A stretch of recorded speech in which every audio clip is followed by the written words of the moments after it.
Boa tarde, meus amados irmãos. Vamos dar início ao nosso culto dessa quarta-feira.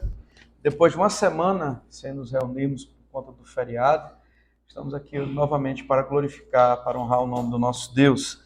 E nós vamos iniciar com a oração nesse momento. Então, convido você a baixar sua cabeça, a se colocar diante do nosso Deus e orarmos ao Senhor.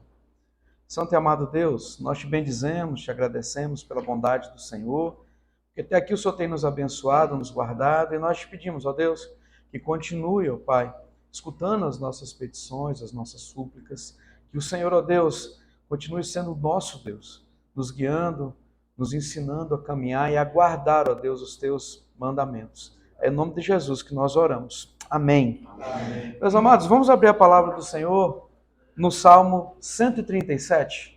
Salmo 137.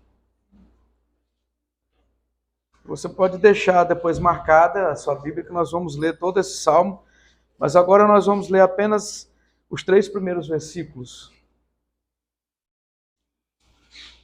Nós vamos ler de forma alternada os 3 primeiros versículos, que diz: Render-te-ei graças, Senhor, de todo o meu coração. Na presença dos poderosos te cantarei louvores. Os amados? 138, perdão. Para o teu santo templo e louvarei o teu nome, por causa da tua misericórdia e da tua verdade, pois magnificaste acima de tudo o teu nome e a tua palavra. Amém. É um tempo de nos colocarmos diante desse Deus de forma a pedirmos perdão pelos nossos pecados, pelas nossas transgressões. E para essa oração eu peço ao reverendo Evanderson que ore ao Senhor, uma oração de contrição, sabendo que o Senhor tem nos perdoado e que nós somos abençoados por Ele, pelo nome do Senhor Jesus. Senhor Deus, nós nos colocamos na Tua presença agora e queremos pedir ao Senhor que o Senhor nos receba, ó Pai, ainda que pecadores, que o Senhor nos perdoe, que o Senhor purifique-nos, ó Pai, das nossas transgressões.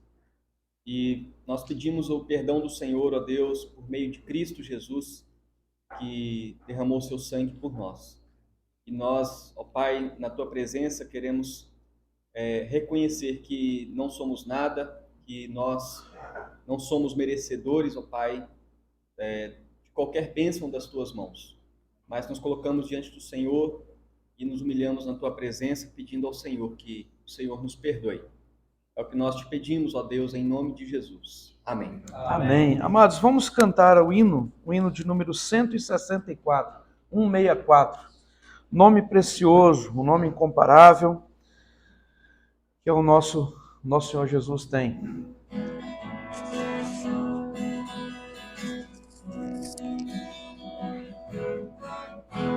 Santo nome incomparável, em Jesus o amado teu, Rei dos Reis, Senhor eterno, Deus da terra, Deus do céu, nome bom, trouxe a fé, a esperança do porvir, nome bom, trouxe a fé, a esperança do porvir, leva tu contigo o nome de Jesus o Salvador.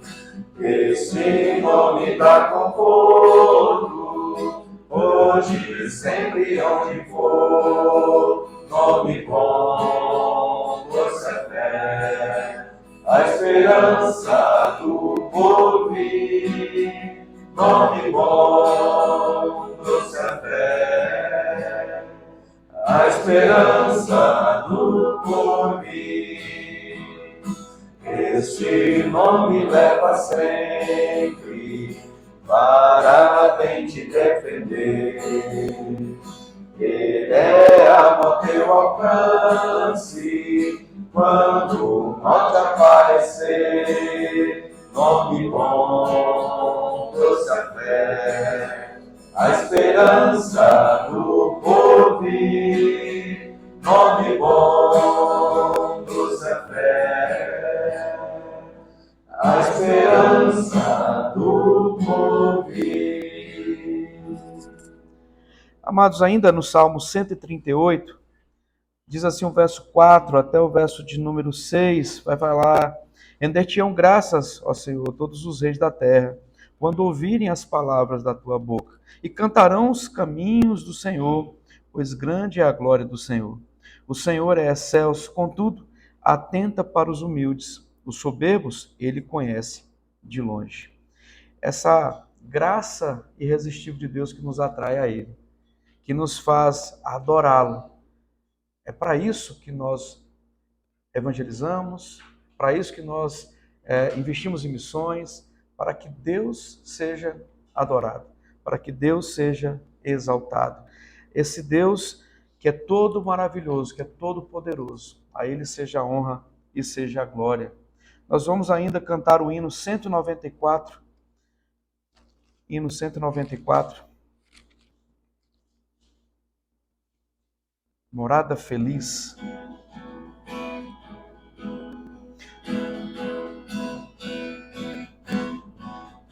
Com Jesus a morada feliz, prometida e segura no céu, avistamos o lindo país, pela fé na palavra de Deus. Com Jesus no porvir, viveremos no lindo país. Com Jesus no porvir, viveremos no lindo país. Pacientes podemos penar, se sofremos por Cristo Jesus, pois sem culpa, sem falta ou pesar, viveremos no reino de luz. Com Jesus no porvir, viveremos no lindo país. Com Jesus no porvir, viveremos no lindo país. No descanso perfeito eternal, desfrutando o labor que passou, cantaremos em tom triunfal os louvores de quem nos amou. Com Jesus no porvir, viveremos no lindo país. Com Jesus no porvir, viveremos no lindo país. Amém. Agora, todos juntos, vamos ler os dois últimos versículos do Salmo 138, o verso 7 e o verso 8. Vamos lá? Se ando em meio à tribulação, tu me refazes a vida. Estende a mão contra a ira dos meus inimigos. A tua destra me salva. O que a mim me concerne, o Senhor levará a bom termo. A tua misericórdia, ó Senhor, dura para sempre. Não desampares as obras das tuas mãos.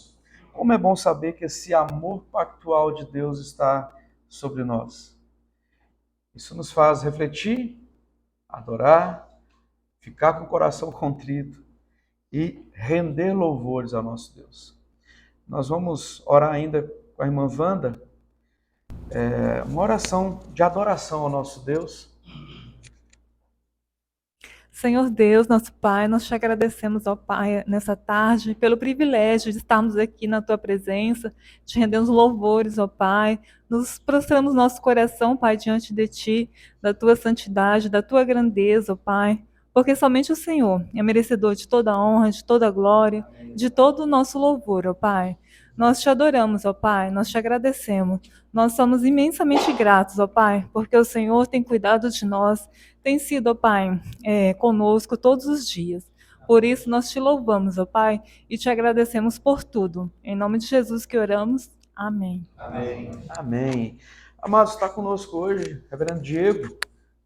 foi aluno dessa casa e hoje pastoreia a igreja da Vila Jotão. Então hoje ele vai nos trazer a palavra de Deus ao nosso coração. Deus abençoe, meu irmão. Boa noite, povo de Deus. Boa noite já, né? Não, boa tarde ainda. Ó. Falta 10 minutos para boa noite. Mas bom demais poder estar com os irmãos. Para quem não me conhecia ainda, eu sou o reverendo Diego, pastor lá na Igreja Presbiteriana Vila Jotão, mais conhecida aí como Sexta Igreja. Mas não somos a Sexta Igreja, somos a Igreja Presbiteriana Vila Jotão, a Sexta Igreja aqui de Paraná, né? De toda forma, não vai ter como ficar corrigindo. É esse a forma como seremos conhecidos sem problema. Quero compartilhar com os irmãos hoje um texto lá em Hebreus, no capítulo 4. Abra aí, fazendo um favor. Livro dos Hebreus, no capítulo 4. Um livro magnífico, Hebreus. Tenho caminhado com ele esse ano, tirado lições assim bem proveitosas desse livro. E há alguns meses atrás eu expus lá na igreja os 4 primeiros capítulos, capítulo 1 ao 4, e essa foi justamente a última mensagem que eu quero também compartilhar com os irmãos aqui. Hebreus capítulo 4, nós leremos versos 14 a 16. Eu vou ler, os irmãos podem acompanhar aí. Diz o seguinte: tendo, pois, a Jesus, o Filho de Deus, como grande sumo sacerdote que penetrou os céus, conservemos firme a nossa confissão. Porque não temos sumo sacerdote que não possa compadecer-se das nossas fraquezas. Antes foi ele tentado em todas as coisas à nossa semelhança, mas sem pecado. Acheguemo-nos, portanto, confiadamente junto ao trono da graça, a fim de recebermos misericórdia e acharmos graça para socorro em ocasião oportuna. Vamos falar com Deus para que Ele fale ao nosso coração? Peça que Ele fale contigo. Se Ele não falar, eu com certeza não falarei também ao seu coração. Meu Pai, nós queremos ouvir a Tua voz nessa palavra do Senhor. Que o Senhor abra os nossos ouvidos, com o Teu Espírito Santo venha trazer a Tua mensagem, aquilo que o Senhor quer falar com cada um de nós, apesar de mim, apesar dos meus irmãos que aqui estamos, que o Senhor nos conceda essa graça de ouvirmos ao Senhor e de sermos edificados pela Sua palavra. É o que eu peço a Ti em nome de Jesus Cristo. Amém. Amém. Eu comecei a expor Hebreus dizendo para os irmãos que, ao meu ver, era uma dos três textos mais difíceis do Novo Testamento para se interpretar. E eu encerrei os 4 primeiros capítulos dizendo o seguinte: para mim, com certeza, é o livro mais difícil de se interpretar do Novo Testamento. A minha leitura. Mais difícil, inclusive, que Apocalipse, que é o que geralmente o pessoal pergunta. Mas até mais difícil que Apocalipse? Sim, ao meu ver, muito mais. Porque Apocalipse, pelo menos, a gente tem já escrito muitos comentários, interpretações que nos dão um caminho uniforme de como interpretar. Você pega, por exemplo, William Hendrickson, e você vai divergir pouca coisa ao caminhar junto com ele interpretando Apocalipse. Mas Hebreus não. Hebreus, de fato, é muito complexo. As visões que os intérpretes têm são muito diferentes umas das outras, e fica aí o desafio para nós trilharmos, então, o caminho, se aprofundando no texto, para conseguirmos absorver, de fato, aquilo que essa mensagem traz. Algumas questões trazem essa dificuldade ao abordarmos Hebreus. A primeira e a maior delas é pelo fato que a gente não sabe ao certo quem escreveu. Temos algumas possibilidades, mas certo nós não temos como dizer, foi fulano ou foi cicrano quem escreveu Hebreus. E isso já limita demais o contexto que nós temos a estudar. Como a pessoa viveu, qual é os temas preferidos que ele escrevia comumente, qual é a forma dele abordar um tema. Então a gente não tem nada disso em Hebreus porque a gente não sabe ao certo quem escreveu. Fica bem limitado. Então tudo que a gente tem como explorar em Hebreus vem do próprio texto. Isso nos garante que sim, é muito difícil, mas não impossível. E a gente consegue levantar algumas coisas que vão nos dar um norte nesse caminho. A grande possibilidade, e Kistemaker ou Kistemaker defende isso também, é que quem escreveu Hebreus escreveu para a igreja que estava lá em Roma. E nós estamos falando aqui mais ou menos do 8º século da era cristã. A igreja já experimentava, então, há mais de uma década de paz, sem perseguição, que durou pelo menos até o ano de 68 com o suicídio de Nero. Essa perseguição vem voltar depois só a partir do ano 81, quando Domiciano assume o trono de Roma e volta então a perseguir os cristãos. Essa carta é escrita no finalzinho desse período de paz, há pelo menos uma década. Mas o diagnóstico que nós temos da igreja quando nós vemos o texto escrito aqui é que nesse período de paz a igreja mais se afastou do Senhor. A igreja mais se esfriou. E a igreja está abandonando o caminho para voltar ao judaísmo. Ela é composta boa parte de judeus que tinham se convertido ao cristianismo. E enquanto eles conseguiram passar firmes no período de perseguição, crentes crescendo na sua comunhão com o Senhor, o período de paz trouxe um conformismo. Eles se afastaram, eles se esfriaram, e o autor aos Hebreus então escreve para exortá-los a não abandonarem esse caminho, para motivá-los a persistirem, a perseverarem na caminhada cristã.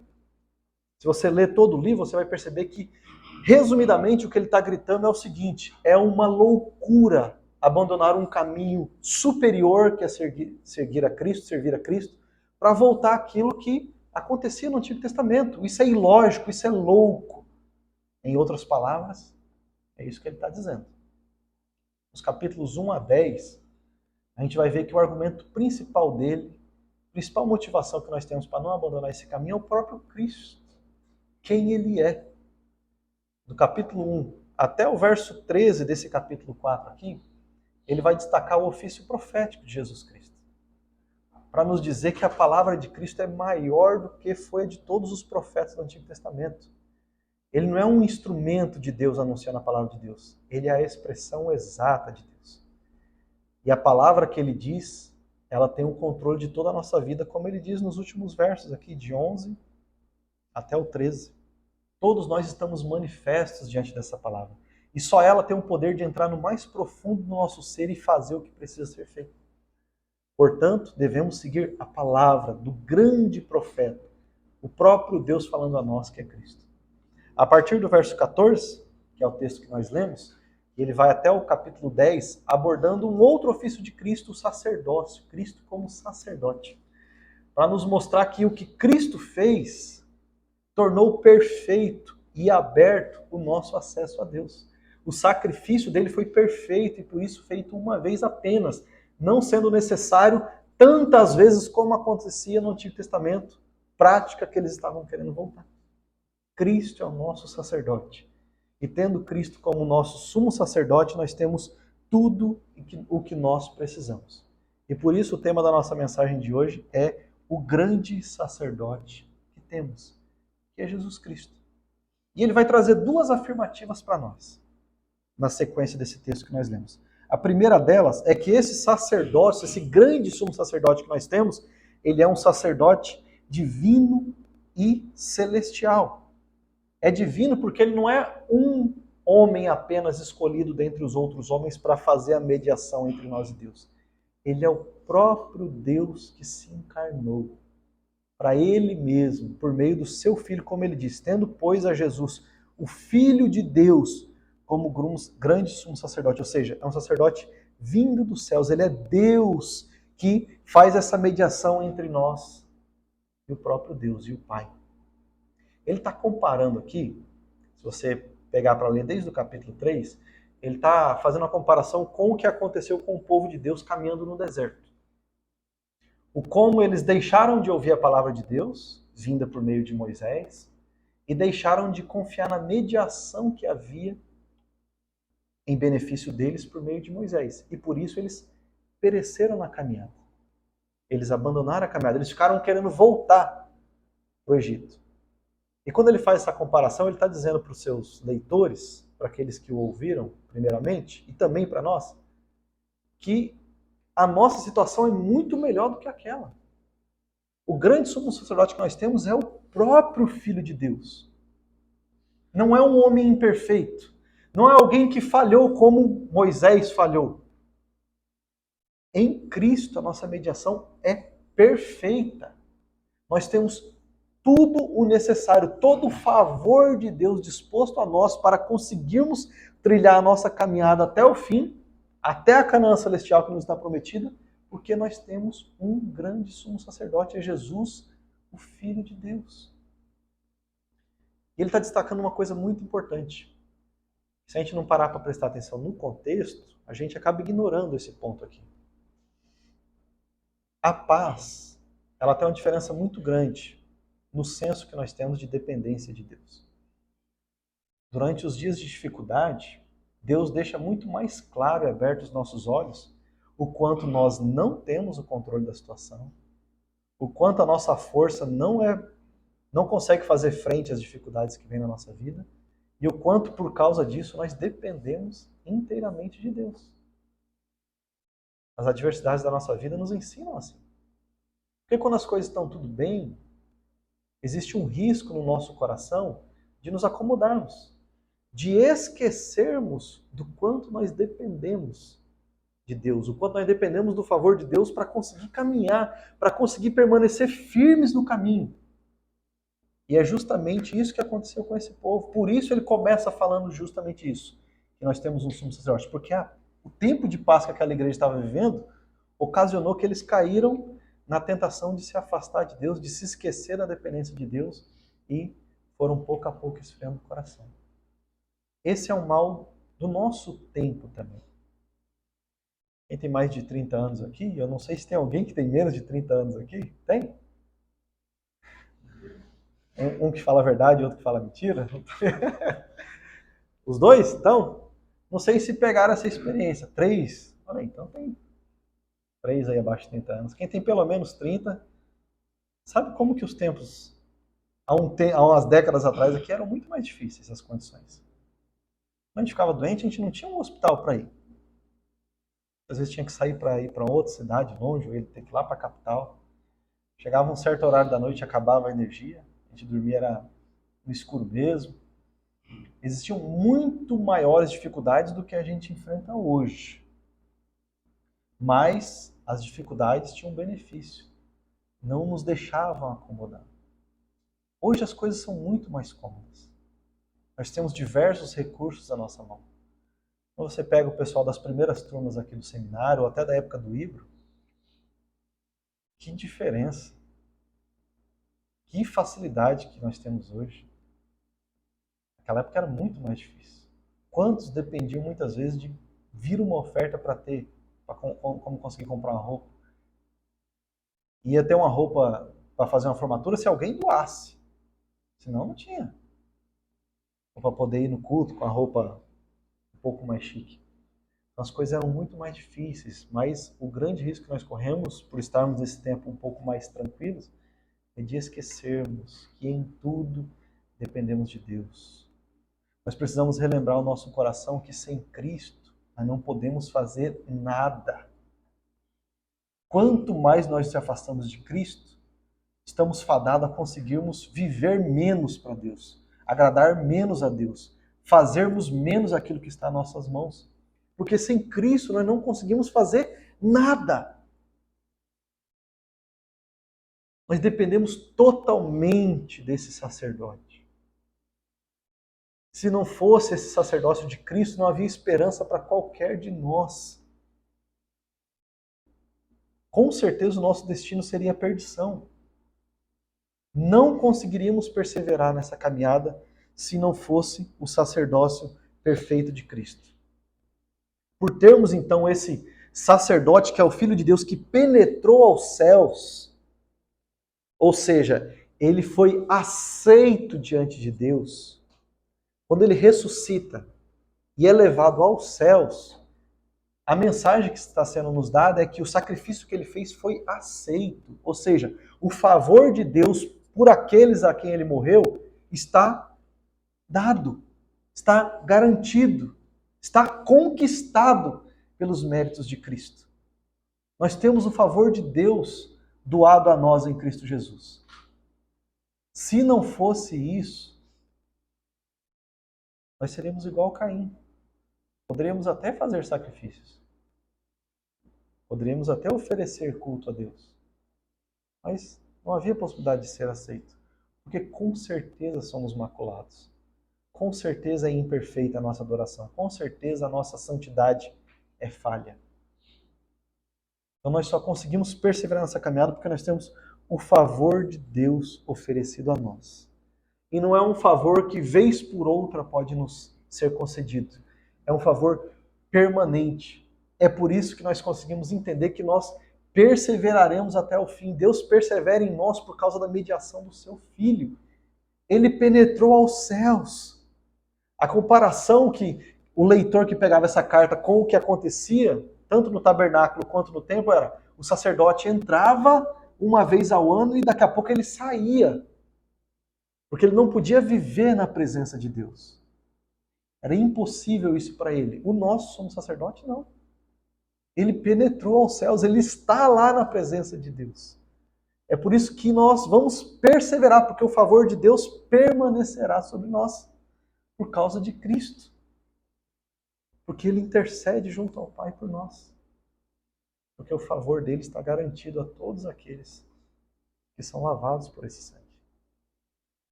É só aqui que está a esperança de que nós permaneceremos. A gente precisa lembrar disso, porque por vezes o nosso orgulho acha que a gente está conseguindo fazer algumas coisas bem bacanas para Deus. E aquelas coisas bem bacanas são miseráveis aos olhos perfeitos de Deus.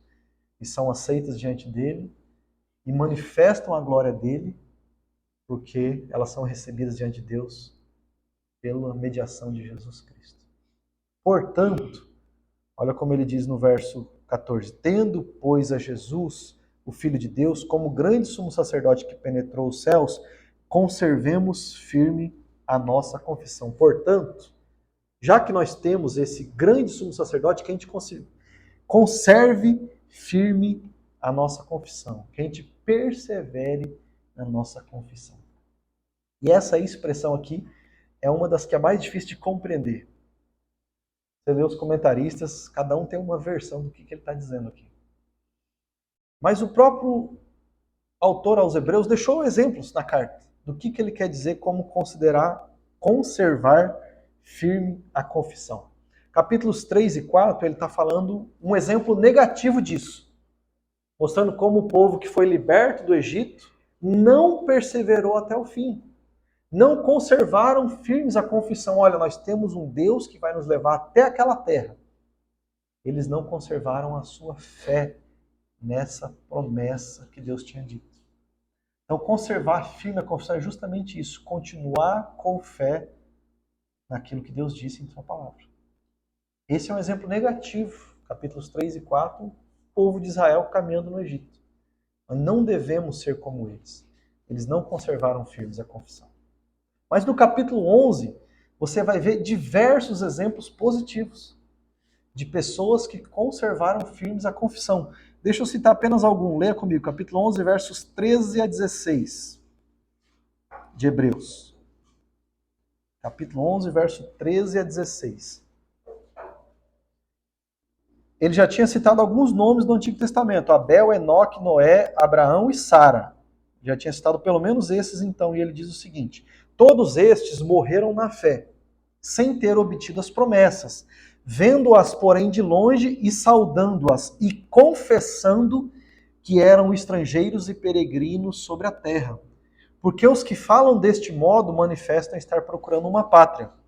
E se na verdade se lembrassem daquela de onde saíram, teriam oportunidade de voltar. Mas agora aspiram a uma pátria superior, isto é, celestial.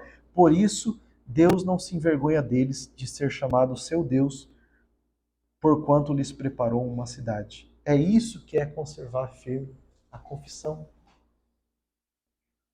Eles confessavam: nós não somos daqui. Nós somos de um lugar que ainda não vemos, mas Deus nos falou que é para lá que nós vamos.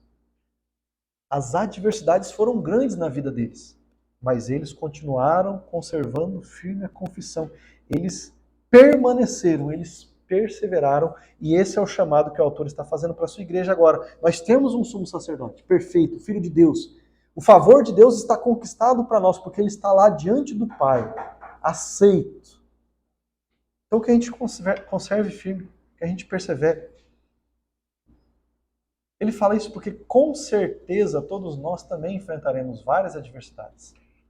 Vários motivos que poderíamos dar para abandonar o caminho, para voltar. Mas o motivo que nós temos para permanecer é muito maior. A promessa de Deus e o Filho de Deus, que intercede em nosso favor. Então, não há circunstâncias, não há motivos que possam falar mais alto ao nosso coração do que essas duas coisas. A palavra de Deus que nos garante a vida eterna e o Filho de Deus que nos preserva na caminhada até a Canaã celestial, até a vida eterna. Esse sacerdócio, por isso, então, ele é divino e celestial. Ele nos protege, vamos dizer assim, contra esse mundo. Talvez na caminhada do seminário, vários passemos por isso. Vontade de abandonar, é muito para mim, não é isso que eu quero. A gente tem que ir para Cristo, então. É nele que está o socorro que nós precisamos, porque foi ele que nos chamou. Tanto para a vida cristã, quanto para o ministério. Então, continuemos confiando no chamado que ele nos fez, na promessa que ele nos fez de para onde estamos indo, e ele continua intercedendo em nosso favor. As circunstâncias podem ser maior do que as nossas forças, e muitas vezes serão, mas nunca serão maior do que o sacerdócio de Cristo. Nunca serão maior do que a mediação de Cristo em nosso favor. Ele penetrou os céus. Mas mais do que isso, além de ser esse sacerdote divino e celestial, nós vemos nele também que ele é um sacerdote compassivo, gracioso e misericordioso. É interessante nós lermos a sequência do texto, voltando lá para o capítulo 4, que no verso 14 ele apresenta então esse sacerdote que penetrou os céus. Versos 15 e 16 ele mostra para nós um sacerdote que penetrou no mais profundo da humanidade também. E nos conhece por experiência própria para poder nos socorrer diante das dificuldades que nós passamos. Penetrou os céus, está lá diante de Deus, mas esteve aqui entre nós. Penetrou e experimentou nas mais formas devidas o que é ser homem, o que é sofrer tentações. Por isso, nós temos um sacerdote que pode se compadecer de nós. A primeira expressão, temos um sumo sacerdote, ele fala de forma positiva. Nós temos um sumo sacerdote, um grande sacerdote, melhor dizendo. Na segunda, ele fala de uma forma negativa. Nós não temos um sacerdote que não possa se compadecer de nós. Ou seja, invertendo, ele está falando que nós temos um sacerdote que pode se compadecer de nós, porque ele também penetrou dentro da humanidade. Ele conhece ao certo o que são as nossas fraquezas. Fraquezas aqui nós podemos olhar de duas formas. Uma de uma forma um tanto mais restrita, aquilo que está direto aí no texto, tentações. Porque a expressão é a seguinte, olha. Porque não temos sumo sacerdote que não possa compadecer-se das nossas fraquezas. Antes, foi ele tentado em todas as coisas, a nossa semelhança, mas sem pecado. Então, de uma forma estreita, ele já traz ali fraqueza junto com tentação, como sendo sinônimo nessa expressão. Analisando de uma forma mais restrita, é isso mesmo. São as tentações. Primeiro, de forma geral, porque ele, sendo ser humano, ele conheceu o que é ser tentado. E a gente não precisa se iludir aqui que ele passou por todas as tentações de todas as formas que as pessoas podem passar na vida. Não, não é isso que ele quer dizer. Por exemplo, nós não temos nenhum registro que Jesus passou por uma tentação homossexual, por exemplo. Se passou, não foi registrado. Mas nas áreas todas em que o ser humano é tentado, sexualidade, por exemplo, continuando o exemplo do homossexualismo aqui, ou na cobiça de poder, ou na cobiça de ser reconhecido, ou em diversas outras áreas do ser humano, sim. Ele conheceu, nesses pontos, todas as formas de tentação, todas as áreas que o nosso coração pode cobiçar. E é por isso que ele conhece cada uma delas, de forma ampla, de forma geral, ele conhece as tentações que nós passamos. Mas de forma específica ao que diz esse texto, E a tentação que a igreja está passando aqui, que o autor está enfrentando, é a tentação de abandonar o caminho. De não concluir o trajeto que nos foi proposto, ou a corrida que nos foi proposta, como ele diz no capítulo 12. Jesus também passou por essa tentação. Por isso que ele tem como nos sustentar na perseverança. E você vai lembrar da luta que ele teve em oração no Getsemane, dizendo ao Pai, se possível, passe de mim esse cálice, chamando os 3 apóstolos que estavam com ele, olha, eu estou angustiado.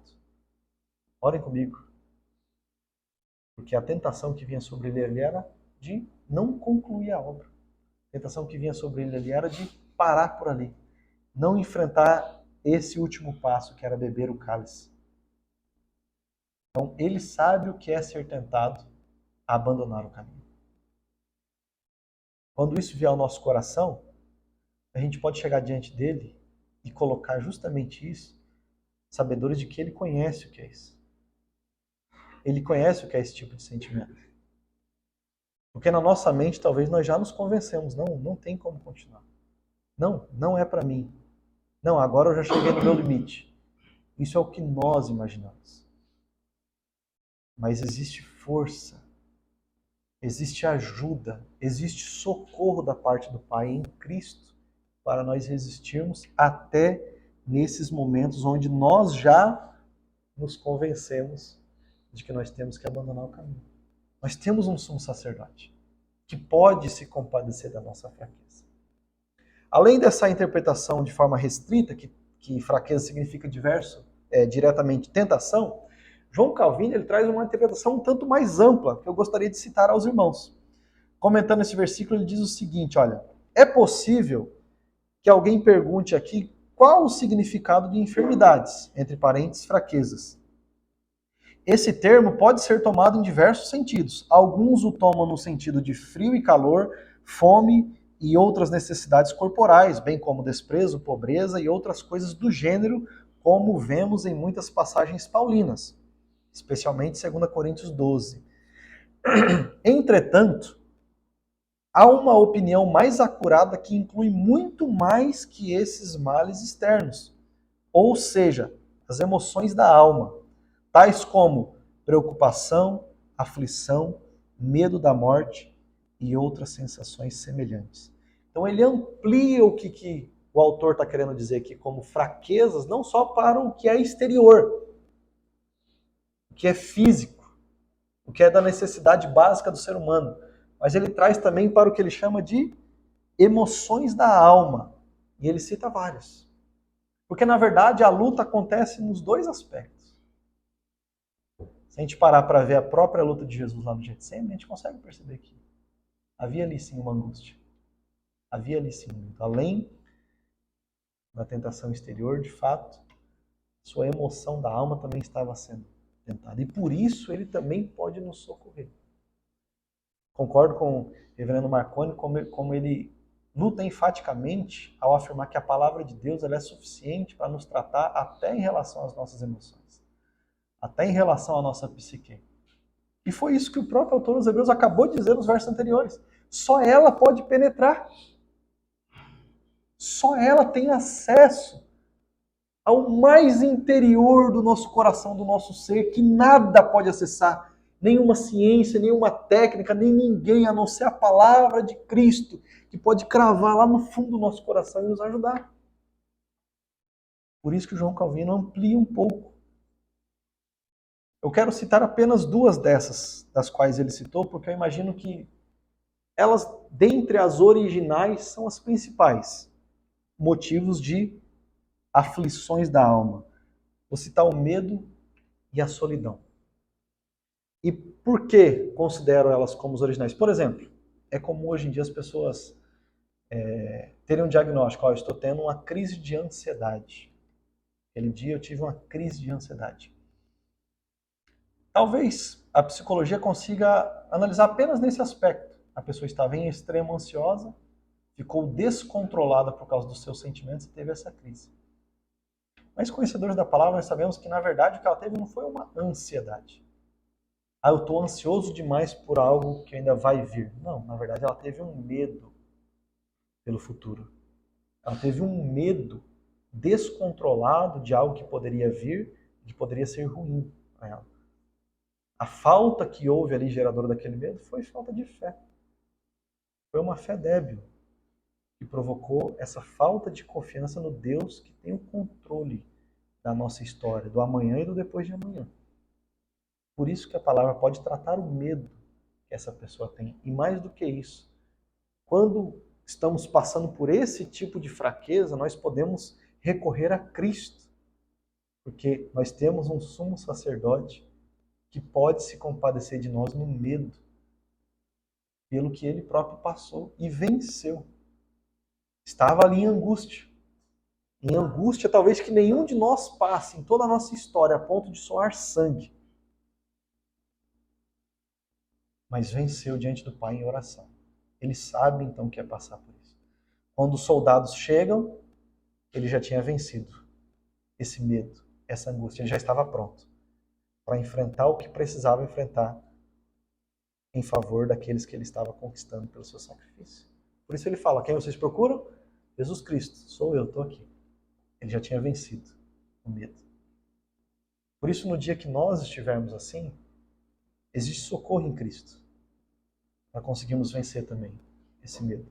Para conseguirmos fincar novamente a nossa fé, que perdeu o pé, ficou balançando ali, ficarmos novamente em Cristo, naquilo que Ele traz para nós por Sua palavra, porque Ele venceu o medo. Eu falei também da solidão. É algo que, vez por outra, a gente precisa conversar com alguns irmãos lá da igreja, ou que já são viúvos, ou que já têm uma certa idade, os filhos saíram de casa, e por vez tem esse tipo de sofrimento, de solidão. E a gente vê que Cristo também pode nos socorrer. Ele é sumo sacerdote também para nos socorrer nesse ponto.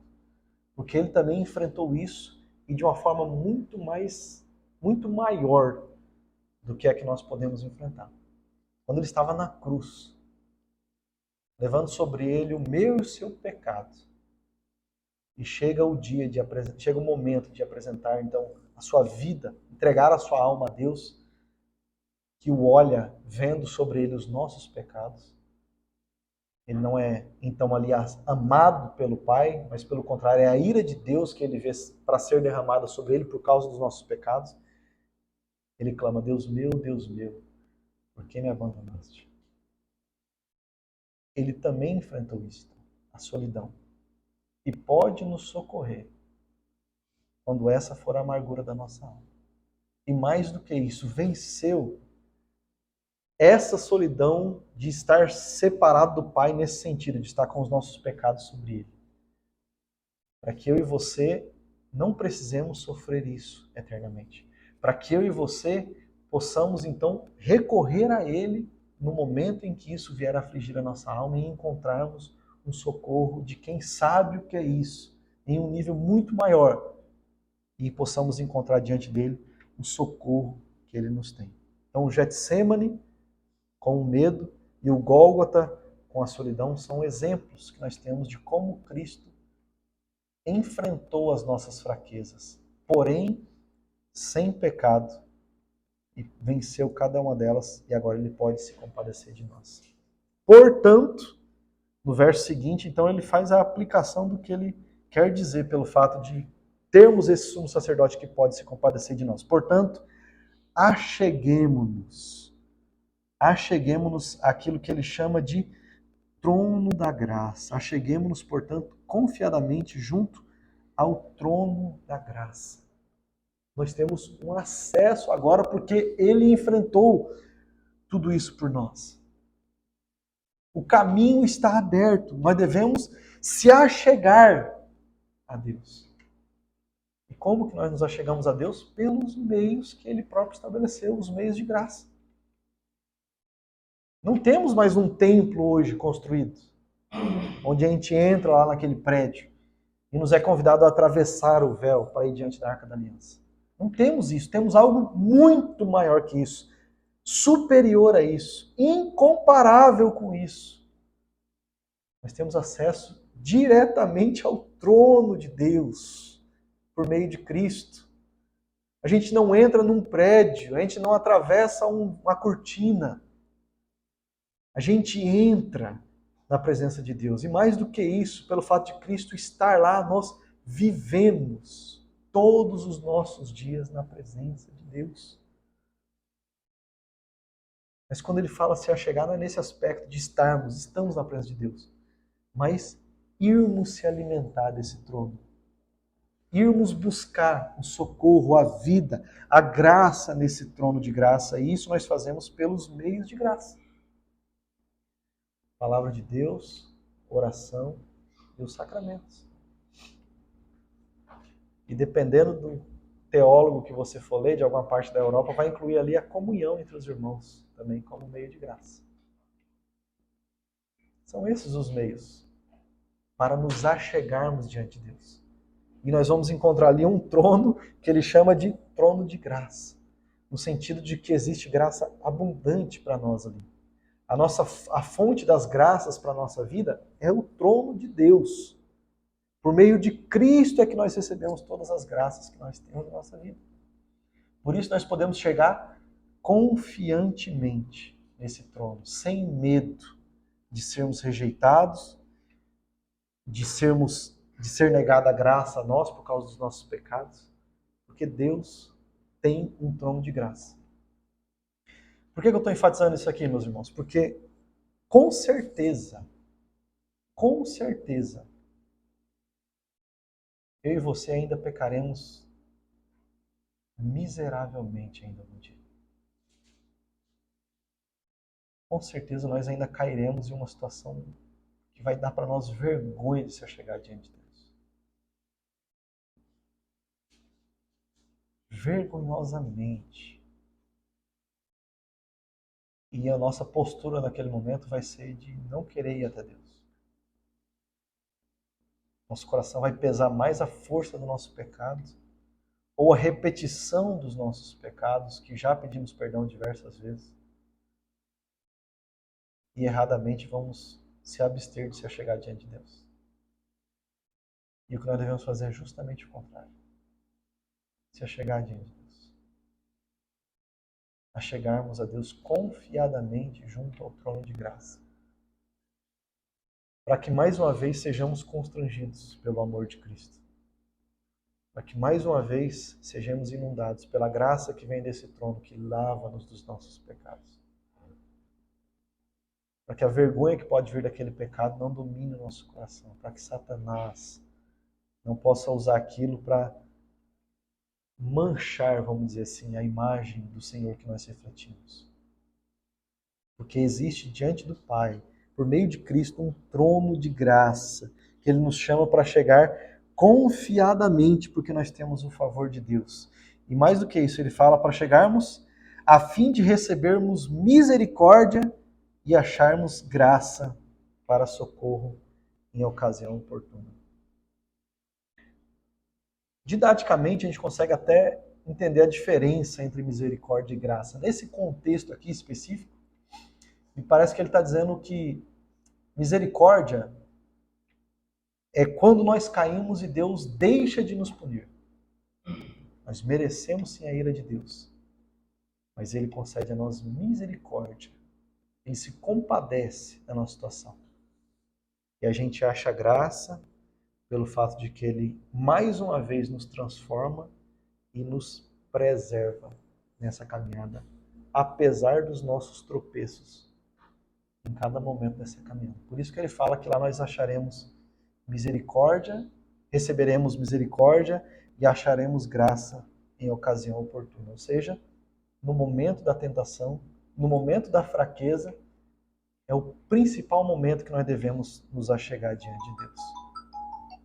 Porque é ali que nós vamos encontrar essa misericórdia e essa graça. Para concluir, meus irmãos, de forma breve, para 3 situações que talvez nós estejamos na nossa caminhada cristã. Se você está firme, essa caminhada não é a sua história essa de estou querendo abandonar, estou num momento complicado, pelo menos nesse momento, o que esse texto está dizendo para nós é que você se conserve em Cristo. Firme em sua mente que você está caminhando assim só por causa do sacerdócio de Cristo. É sobre o sustento dele, é por causa da intercessão dele que nós estamos conseguindo caminhar. E fique firme nessa caminhada em Cristo. Conserve-se sempre se achegando a Deus por meio de Cristo. Agora, se você está pensando agora que o seu momento é um pouco diferente, é um momento de fraqueza, é um momento de não conseguir ter uma perspectiva muito bacana à frente, não estou conseguindo saber para onde nós vamos, estou achando mais claro voltar do que continuar, achegue-se a Cristo. No momento de fraqueza é que nós precisamos ir até esse trono de graça. Achegue-se a Ele. Você vai encontrar na palavra de Deus Cristo vencendo essa tentação e podendo te ajudar para que você vença essa fraqueza, para que você persevere por cima, passando por cima dessa fraqueza. Agora, se a situação é que você já parou, isso pode acontecer com alunos do seminário, com famílias de crentes, de pastores, de gente que está no meio da igreja o dia inteiro. O que eu preciso falar para você é que você volte para Cristo. Só nele é que existe graça que você precisa. Fora dele, não há qualquer caminho de graça. O trono de graça é onde Cristo está, junto com o Pai. Só lá é que existe a graça e a misericórdia. Fora de Cristo está o juízo de Deus. E os exemplos que nos estão postos aqui nesse livro nos alertam em relação a isso. Leia o capítulo 3 e o capítulo 4. Veja o que aconteceu com aqueles que saíram do Egito. Como eles ficaram prostrados pelo caminho. Eles ouviram a palavra e a palavra não foi acompanhada de fé, como diz no começo do capítulo 4. Por isso eles não entraram no descanso. É um alerta sério isso. Se você já parou, procure ajuda. Ou diretamente com os meios de graça, ou peça ajuda para alguém. Talvez o que a gente precisa é que alguém nos ajude. Pode chegar um momento que a gente precisa que alguém nos ajude, que a gente já não consegue mais sair. Mas de tudo que eu falo para você, volte para Cristo. Só nele, só por meio dele é que há acesso a esse trono de graça, onde está o Pai e o Filho que nós precisamos tanto. Amém? Vamos orar, colocando a nossa vida então diante do Senhor. Meu Pai, louvamos ao Senhor por nos providenciar esse sacerdote perfeito. Louvamos ao Senhor porque o Senhor nos aceita por meio desse sacerdote. Que o Senhor nos preserva por meio desse sacerdote. Porque o Senhor nos encaminha, nos sustenta e nos renova quando precisamos por meio desse sacerdote. Na vida de cada um aqui, Deus, daquilo que o Senhor sabe como estamos. Que o Senhor derrame a Tua graça sobre nós. Seja para perseverar ou seja para corrigir. Seja para ajudar ou seja para nos disciplinar, Senhor. Que o Senhor olhe para nós com graça e com misericórdia, que é tudo que nós precisamos e o Senhor nos oferece em Cristo Jesus. Amém.